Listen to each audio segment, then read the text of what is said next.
You know, there comes a point in every comic book fan's life where you just have to realize that after watching a movie like this, you need some DP.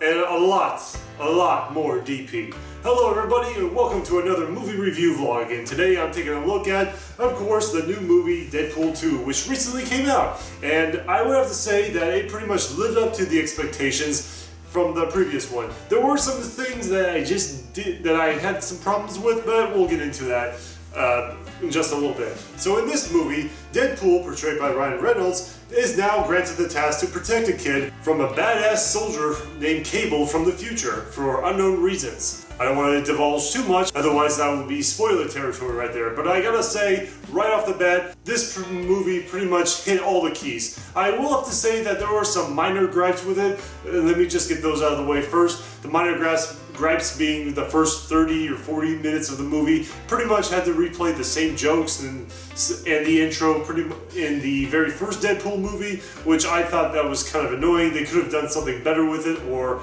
have a more jokey theme to it, but it is what it is, and I just thought it was a bit of a slow crawl of a start. But by the time Deadpool pretty much meets the kid and comes across Cable, things really do pick up. And especially with Josh Brolin as well. Josh Brolin is a phenomenal actor when it comes to comic book movie roles. If you put him in a cowboy suit, or as a big purple CG alien, or a badass mutant from the future, it pretty much works every single time with Josh Brolin. Him playing as Cable is pretty much very spot on when it comes right down to it. The character knows what he's doing. He's pretty much assembling a whole different types of weapons, and it also matches the persona of the character himself. I did have some doubts with some of the other actors in here were pretty good as well. The kid who played Teenage Negasonic, CG Colossus, they were doing great as well. I had one doubt with one actress in particular who played Domino, which I can't really pronounce that name, I'll just leave it up right here.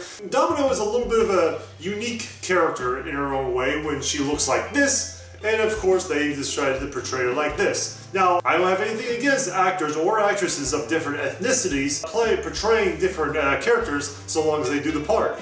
And for the most part, like I said before, I had my doubts with her, but when I saw her play out the role as Domino in the movie, she kind of grew on me, so I did kind of enjoy that. The music in here was great, especially with the orchestra music, where they play on a whole lot of stuff with the theme of certain characters and villains that were in here. I don't want to divulge too much, otherwise that would be spoiling things, but I will have to say that the music was actually pretty good. The action scenes were really fun as well. Not as great as the first one, but at the same time it was really fun. There was some CG work with a lot of the characters and a lot of the gore scenes, which I thought they overdid it a little too much, but I guess they had to work with what they got.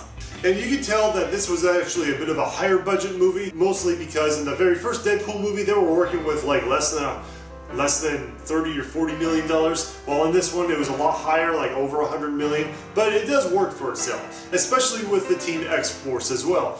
I did enjoy the X-Force, but I really didn't like the execution of how what happens to these characters, which, if you ask me, they could have been used a lot more. And as for the morale of the story, as well as the villains and everything else, it did play itself out.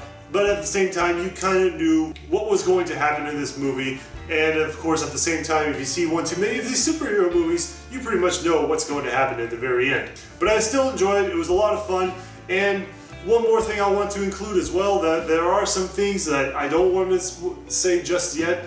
I'll probably have to do a future video about it, but there were some things that they did correct in this movie that they had to make up for with Wolverine Origins and X-Men 3: The Last Stand, and I gotta say it pays off pretty well, if you ask me. And with that said, I will have to give this movie a 4 out of 5 stars. Really fun, really enjoyable, and if you guys have the chance, I highly recommend checking it out at an matinee price.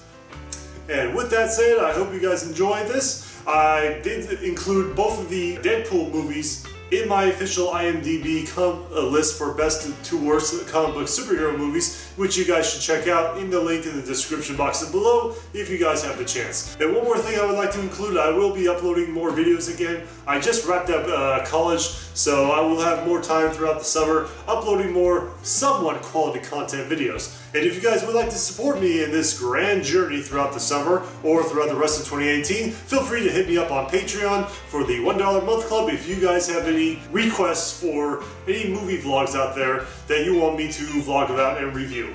And with that said, this will probably be the last time for the next month or two before Ant-Man comes out, which I'm kind of glad, so I can go back to reviewing regular movies for a change, rather than comic book hero films. Not that I don't mind, but I really need a nice change of pace for a while. And with that said, I will see you all next time.